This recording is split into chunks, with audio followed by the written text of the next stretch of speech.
Two items that I want to show you next are referencing and some simple math. I'm still on the tab with my blank balance sheet. I haven't put any of the data in yet from the trial balance, but I'm ready to start doing that. Now I could look at the trial balance by clicking on that tab, see that I have cash, accounts receivable, etc. Go back to the balance sheet and type those in. But what I want to do instead is reference it, save myself a little work. So whenever you start a formula in Excel, you hit the equal button. Then I go to the trial balance and the tab that I want to reference, which is A5, which has the first account, and I hit enter.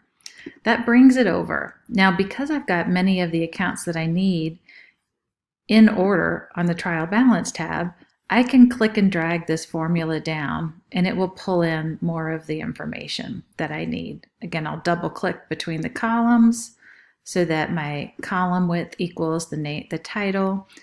Now, when preparing a balance sheet, you'll actually have to move these accounts around a little bit. But for this purpose, let's just talk about referencing.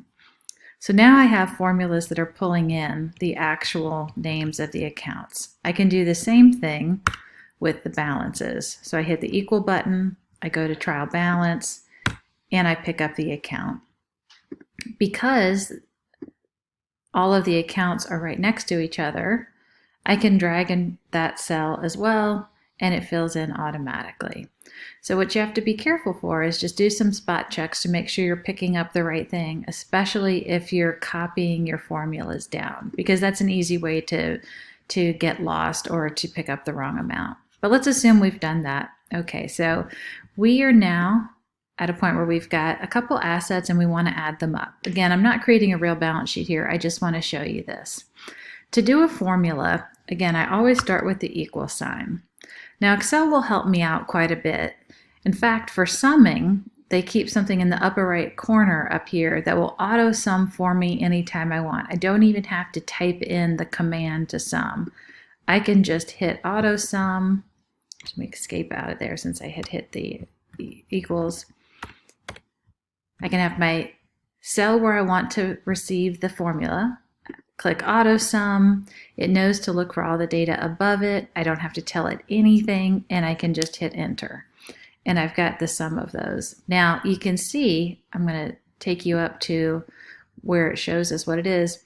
The actual command that needed to be typed is equal sum, S-U-M, and then the range of cells that needed to be added together. We'll do some more titles and some more math in a little bit, but let me show you one last thing, and that's how to do underlines. If I wanted to have an underline in this cell B11, again, a lot of different ways I could do it. I could right click and choose format cells, but I'm going to take one of these shortcuts at the top. The one with the U will underline only the data. So it would only show an underline beneath a dollar amount that you've got there. The one next to it will do a bottom border across the whole cell. So I'm going to choose that one.